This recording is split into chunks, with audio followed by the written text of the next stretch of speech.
zyrtare e fillimit të seancës së sotme. A jemi gati që të mbyllim tremujorin e parë të vitit 2026 me sukses? Nëse ju rikujtohet, unë në prezantimin e kaluar që mund të ketë qenë diku para 4 apo 5 javësh, kam diskutuar me ju një sfidë. Disa nga kolegët mund të kenë qenë dhe pjesëmarrës në atë si tematik që kam trajtuar. Ju kujtohet sfida? Okej, po ja u rikujtoj unë. Cili prej jush ka punuar për të ndërtuar 5 javët më të mira në termin e produktivitetit? Kjo ishte sfida që lam në një prezantim dikut në mes të shkurtit të këtij viti. Ne në MMO pjesën e vitit e ndajmë në 4 muaj, pra në 4 periudha tremujorëshe. Dhe në secilën periudhë e konsiderojmë një mini vit kur vendosim objektiva dhe në fund të tremujorit arrim në realizime. Kanë mbetur shumë pak ditë në mbylljen e tremujorit të parë. Për këtë arsye dhe tema që kam rizgjedhur për të trajtuar është si të marrim listime me vlerë. Janë disa teknika dhe aftësi që duhen pasur nga ne si agent imobiliar apo si brokera për të arritur të triumfojmë apo ato objektivat tona t'i kthejmë në rezultate. Kjo do jetë tema që ne do diskutojmë dhe do flasim sot.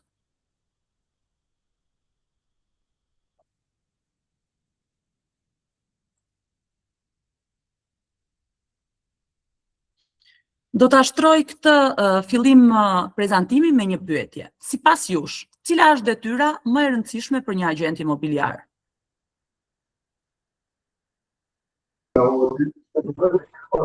Marketingu, kontaktet e përditshme. Po tjetër? Mbajtja e dhënave e këtyre Ta kontakteve. baza. Blerina thot prospekti, që është shumë e rëndësishme dhe agentët sa më shumë kohë kalojnë, aq më pak janë në kontakt me terrenin. Pretendojnë apo i pëlqen t'i marrin listimet në një mënyrë më komode që mund të jetë referencë nga një klient, referencë nga një mik, nga qendra influencës që kanë, nga një arkitekt. Apo nuk është kështu?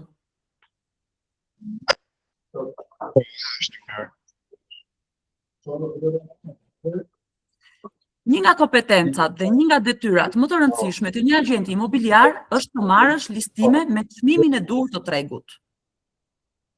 Tregu në ditët apo në vitet e fundit ka një larmishmëri dhe mori pronash.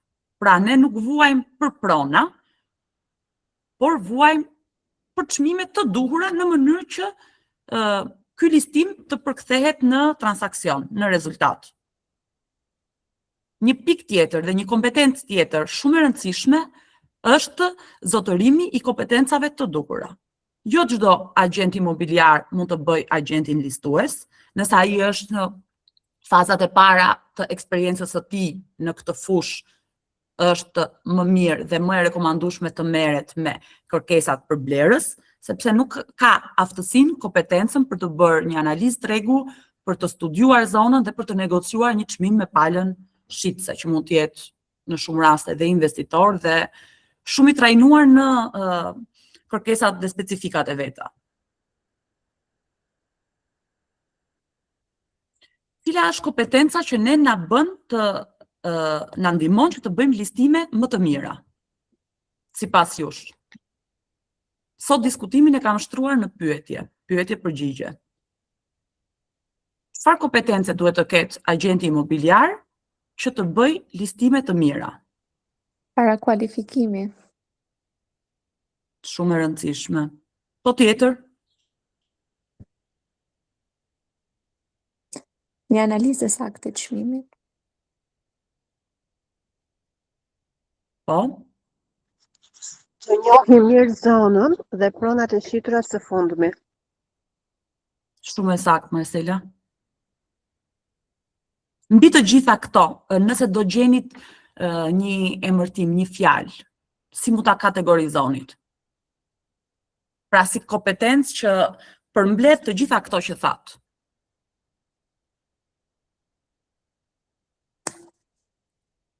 Mos është është disiplinë. komunikimi efikas. Sa e rëndësishme është për profesionin ton që të kemi një komunikim të mirë. Besoj është thelbësore.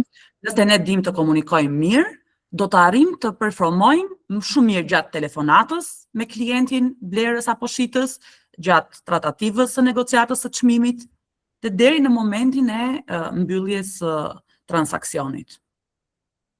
Komunikimi efikas ndikon në performancën gjatë telefonatës dhe gjatë tratativës. Ne në MMO përdorim skripte dhe dialogje. Nuk e di kush nga ju mund të ketë qenë në network shop që ne kemi zhvilluar dhe gjatë radhës së fundit, por dhe herët e tjera kemi bërë skripte të ndryshme me një klient shitës, me një shitës që nuk do të bashkëpunoj me agjenci, skripte të specifikuara për blerësit, kemi bërë skripte për parakualifikim, pra për çdo, le të themi rast, episod, ne në MMO kemi një skript që duhet ta përdorim në formën dhe në mënyrën e duhur që të na kthehet në rezultate, në listime në këtë rast.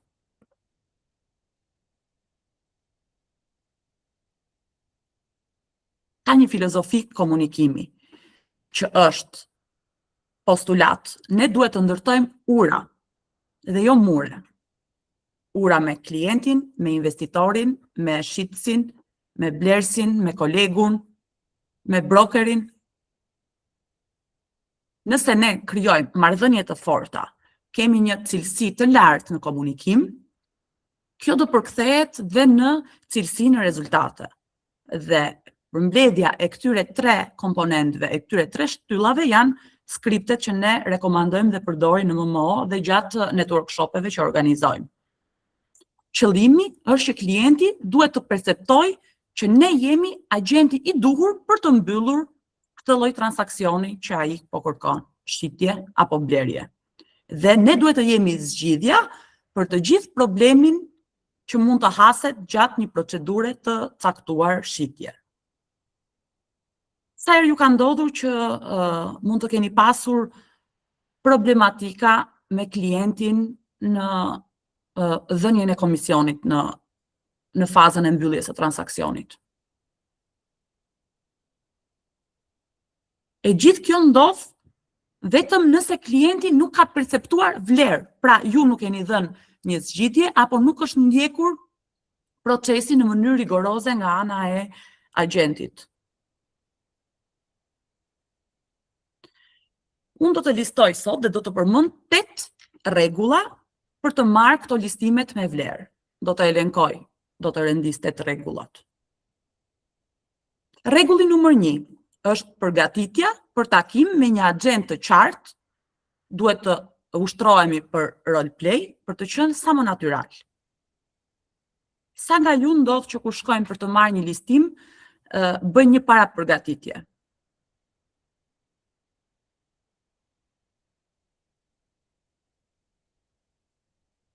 Apo shkoni direkte që në momentin që lini një takim me një palë të interesuar shitëse, shkoni takoni klientin pa bërë një parapërgatitje?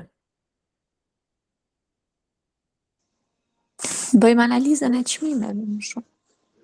Mundem. Në fakt na ka ndodhur të dyja raste, qoftë të parapërgatitur, qoftë edhe të papërgatitur, por duke qenë se u bë tani pak kohë, domethënë 7 vite për mua, eksperiencë, kam mësuar se si të mund t'i anashkaloj përgjigje direkte dhe kam marrë kohë për të përgatitur për të dhënë një përgjigje fikse se siç duhet për çdo transaksion. Të duhur. Një element që neve vendosim vlerë, peshë dhe zë është që çmimi nuk duhet të diskutohet gjatë telefonatës. Në momentin që merrni një telefonat nga një klient i interesuar shitës, mos komunikoni apo mos negocioni në telefon për pjesën e çmimit të shitjes. Duke shkuar në vend, të analizoni pronën, të shihni pjesën e investimit, dokumentacionin, që të gjithë elementet që duhet për të marrë një listim, në atë moment diskutohet dhe çmimi. Çfarë do të thotë që të përgatitet për takim? E marrim të mirëqenë që është caktuar takimi. Kemi bërë para kualifikimin e klientit. Në një nga temat që kam trajtuar, e kam trajtuar unë pjesën e para kualifikimit të klientit, kemi dhënë dhe skriptin e përdorur nga MMO-ja, kemi kuptuar motivimin e klientit, pra sa urgjente ka ai këtë shitje, i kemi dhënë informacionet e duhura në lidhje me pronën. Çfarë duhet të përgatisim ne në momentin që shkojmë te klienti? Duhet të përgatisim një agent ku të kemi të specifikuara të gjithë argumentet që klienti mund të parashtrojë, duke parashikuar gjithashtu që duhet i kushtojmë secilës pikë një kohë të caktuar. Në këtë mënyrë neve do të kemi një efikasitet maksimal në negociatën me klientin shitës. Për shembull, organizojmë një skalet së bashku në lidhje me një takim. Gjëja e parë, në momentin që na hapet dera nga pala shitëse e pronës, nga shitësi, gjëja e parë është buzëqeshim dhe japim dorën, është përshtypja e parë.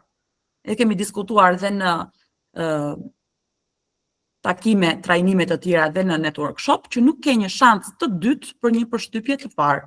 Fillon nga paraqitja, më pas përfundon nga pjesa e negociatës dhe nga kompetencat që një agent imobiliar ka. Përshëndetje dhe vizita e shtëpisë mund të zgjasë një 5 minutë, të themi, që të vizitohet e gjithë prona nga ju, pa biseduar, pa specifikuar asnjë nga elementet e shtëpisë, për shembull, sa e bukur kuzhina apo pas keni bërë një investim të mirë, thjesht në heshtje. Më pas diskutohet çështja e dokumentacionit dhe e çmimit. Për shembull, një 15 minutësh. Nëse nuk ka problematika që lidhen me ekskluzivitetin e pronës, do të duhen dhe 10 minuta të tjera që pala shitëse të shohi letrat dhe të nënshkruaj marrëveshjen e ekskluzivitetit për shitjen e pronës. Nëse ka problematik, gjithashtu dhe kjo diskutohet. Një nga postulatet që ne përdorim në MMO është pjesa e një marrje prone ekskluzive. Pse? Fokusimi është më i madh dhe mbyllim, domethënë kemi të sigurt shitjen e pronës me kolegë brenda databazës së klientëve tonë apo brenda kompanisë. Kjo mund të jetë një, le të themi, një përmbledhje e skaletës se çfarë përgatisim përpara se të shkojmë te klienti. Gjithashtu pjesa e kompetencës për njohjen e zonës, njohjen e shifrave, sa prona janë shitur plus minus, se ne nuk kemi databaza të sakta që na informojnë në lidhje me sa prona mund të jenë shitur në këtë zonë 3 mujorin e fundit apo vitin e fundit. Një pikë tjetër shumë e rëndësishme është dhe role play. Sa shpesh na ndodh që të bëjmë me kolegët, me brokerin, me kolegët e zyrave të tjera, role play. Sa prej jush e praktikojnë?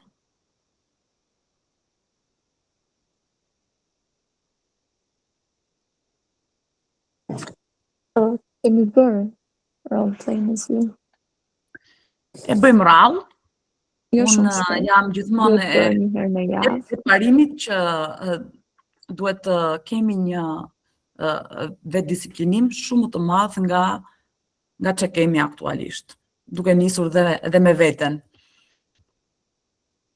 Rregulli numër 2 është shfaqja e sigurisë. Duke studiuar tregun dhe duke qenë ekspert të fushës. Sjellja jon duhet të fitojë besimin ndaj klientit. Ndaj duhet që të flasim në mënyrë të qartë dhe me kompetencën e duhur. Kjo është shumë e rëndësishme sepse në këtë moment perceptimi nga klienti do të jetë si ekspert i fushës apo si një agent që erdhi për të bërë 2-3 foto dhe me shpresën për të listuar atë pronën që mbase mund të shitet. Ne duhet të tregojmë palës shitse që dim shumë mirë se çfarë po flasim. Kjo si realizohet? Duke njohur shumë mirë shifrat e tregut. Zonën, ndërtimin, Sasinë e shitura të pronave në muajt e fundit, tipologjia e pronave që shitet më tepër në atë zonë, sa prona të konkurencës janë shitur, që mund të jenë në të njëjtin objekt apo rreth e qark zonës, sa shitje janë bërë gjatë 3 muajve të fundit. Pra, është një studim tregu.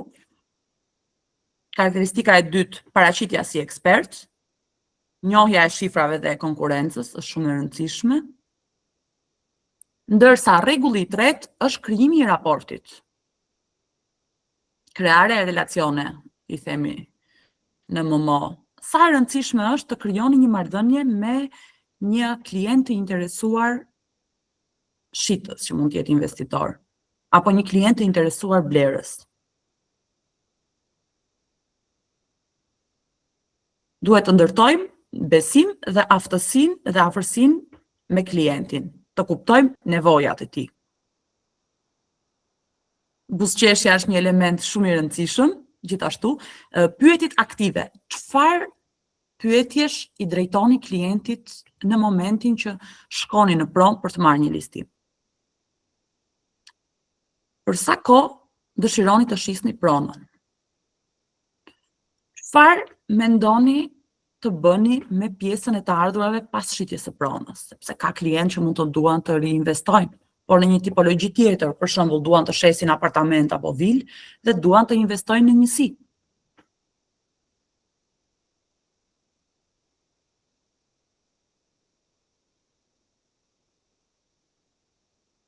Të krijojmë marrëdhënie, besim, afrimitet reciprok me klientin ton është fundamentale. Ju ka ndodhur që mund të keni pasur, le të themi, feeling me një klient caktuar gjatë një bisede, pra t'ju ke treguar detaje, shembull, kam humbur një familjar, prandaj nuk dua të jetoj në këtë shtëpi. Pra, të kuptoni arsyen e vërtet të shitjes të pronës apo të blerjes së një prone. Sa më shumë pyetje të bëni, aq më shumë do të kuptoni nga pjesa e klientit në lidhje me kërkesat dhe aq më kollaj do të jetë për të plotësuar nevojat e tij. Në përgjithësi, në rastet që klienti flet dhe diskuton me ju detaje personale, do të thotë që ai është gjendur rahat, mund të krijojë praktikisht këtë lloj marrëdhënie besimi dhe konfidencialiteti me ju. A është e kollajt kjo të bëhet në nivel praktik?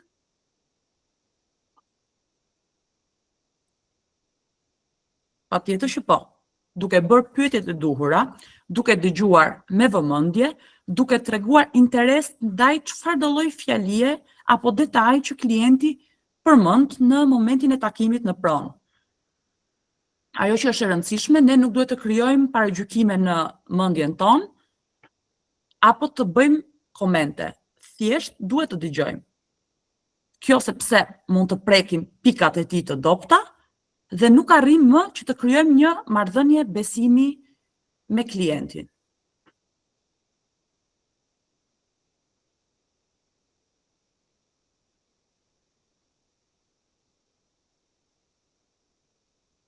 Rregulli tjetër, i katërt, bërja e pyetjeve të duhura.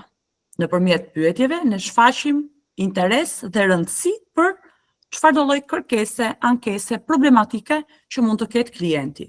Duke bërë pyetjet e duhura, arrim të kuptojmë personalitetin e klientit dhe përshtatemi në dialog, në komunikim sipas tipologjisë së personit që kemi përballë, palës shitëse. Nëpërmjet pyetjeve ne zbulojmë informacionet e rëndësishme që na interesojnë dhe që na mundsojnë që të përdorim levat tona në këtë nivel komunikimi. Kuptojmë emocionet e klientit dhe duhet me këtë rast të kuptojmë dhe të menaxhojmë dhe kundërshtit që mund të ketë klienti apo dyshimet e caktuara. Rregulli numër 5 është dëgjimi aktiv. Pa paragjykime, ti kap dhe analizon dhe kanalizon çdo lloj sinjali verbal dhe jo verbal nga pala shitëse. Zbulon fjalët kyçe dhe emocionet e klientit Dhe në momentin që klienti ka një kundërshtim, bën një pyetje, ti me këtë fjalë kyçe i përgjigjesh në fjalinë pasardhëse tënde.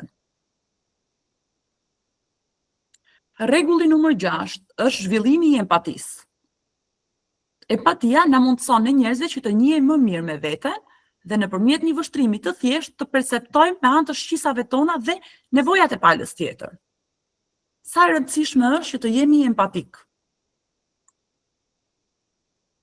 Duhet të kuptojmë botën e brendshme të palës shitse në këtë rast të klientit dhe mbi të gjitha emocionet e tij. Janë jashtëzakonisht shumë të rëndësishme, fondamentale, thelbësore, perceptimi i emocioneve në këtë proces komunikimi që ne krijojmë me palën shitse. Dhe për të pasur një numër të lartë listimesh, është e domosdoshme të zhvillojmë empatinë. Pra të vendosim veten tonë në vend të palës shitse. Klienti ynë nuk dëshiron vetëm një shërbim, le të themi si një proces robotik të një fabrike. Klienti ka nevojë të dëgjohet dhe ka nevojë të këshillohet.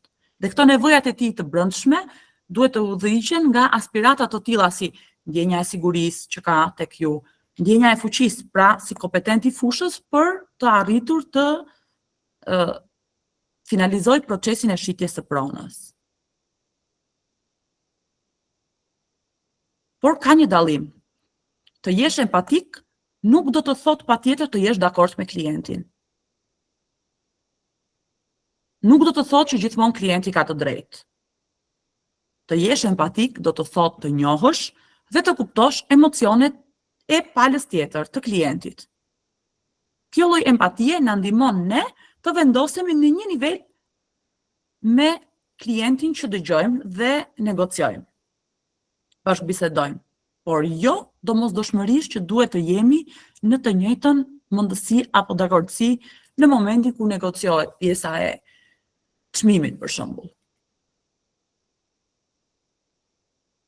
Empatia na ndihmon që të përshtasim në gjuhën tonë me atë të klientit.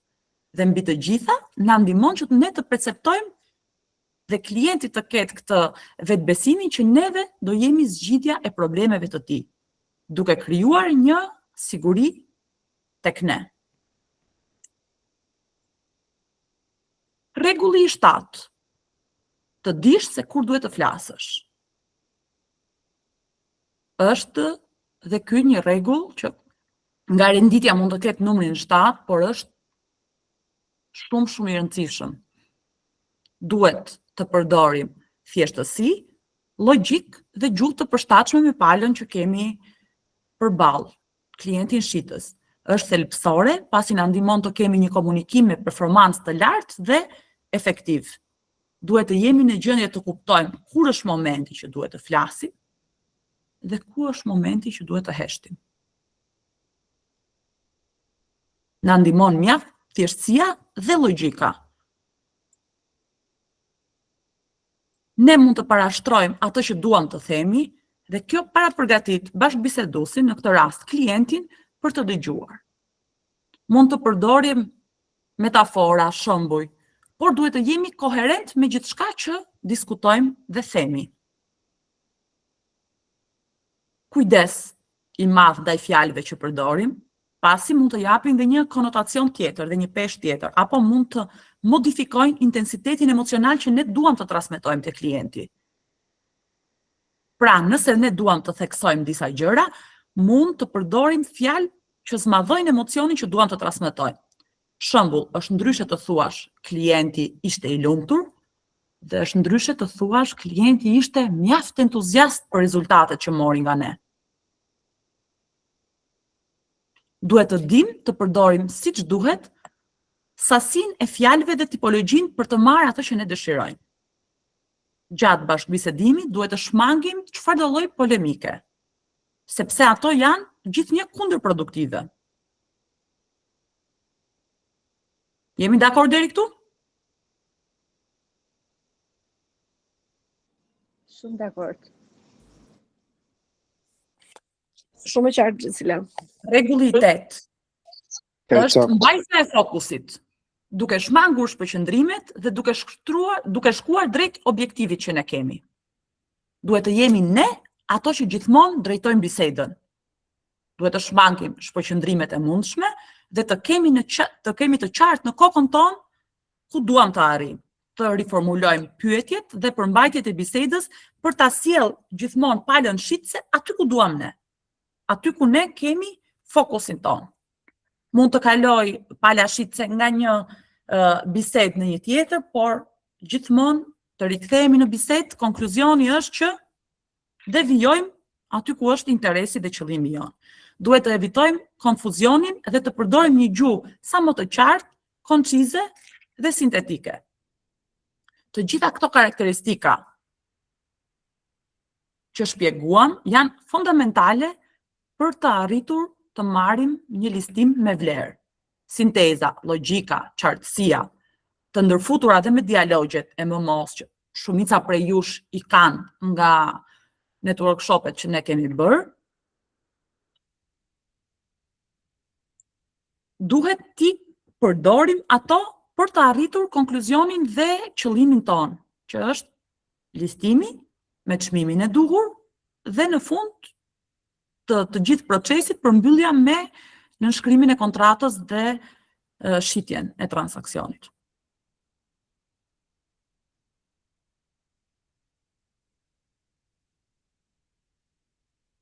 Vëmendja duhet të vendoset gjithmonë tek rëndësia e gjuhës bindëse dhe tek praktika që ne duhet ta bëjmë të vazhdueshme përmes role-play-it, për të përmirësuar aftësitë tona komunikuese, për të përmirësuar aftësitë tona negociuese dhe për të arritur për të listuar me çmimin e duhur.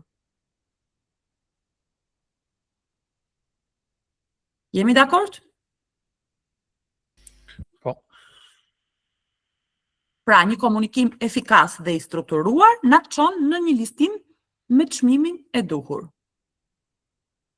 Këto ishin 8 pikat që unë kam elenkuar zgjedhur për një listim efikas. Ju falenderoj, nuk e di nëse kemi diçka në lidhje me këtë temë që unë sapo prezantova, pyetje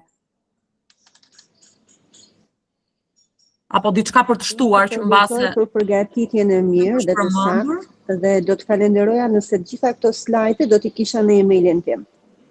Po, patjetër. Faleminderit. Patjetër. Faleminderit Gjeni. Faleminderit. Faleminderit juve dhe mirëdëgjofshi në seancat e tjera. Mos harroni që kanë ngelur dhe shumë pak ditë për të mbyllur 3 mujorin e parë të vitit. Ku jemi me rezultatet. Secili këtë pyetje duhet ja bëj vetes dhe të arrim të të shtym sa më shumë për të arritur në rezultatet që ne i kemi vendosur vetes në 3 mujor. Keni pranuar sfidën. Shumica prej jush kush ka qenë në atë trajnim të shkurtit të këtij viti, ka pranuar një sfidë që do realizoj 5 javët më të mira për të përmbyllur 3 mujorin me sukses dhe me objektivat që i vendosi vetes. Ju uroj një ditë të mbarë dhe sa më shumë listime produktive deri në përmbylljen e procesit në shitje. Faleminderit. Deri ditë të mbarë. Faleminderit. Faleminderit. Javën e ardhshme nuk do kemi një mirëmëngjes MMO, sepse ne do jemi në Pisa, në eventin e madh që organizon MMO-ja me gjithë klientët coaching, kështu që do rishihemi për 2 javë. Okej. Kalofshi mirë, ditë të mbarë gjithë. Mirupafshim. Mirupafshim.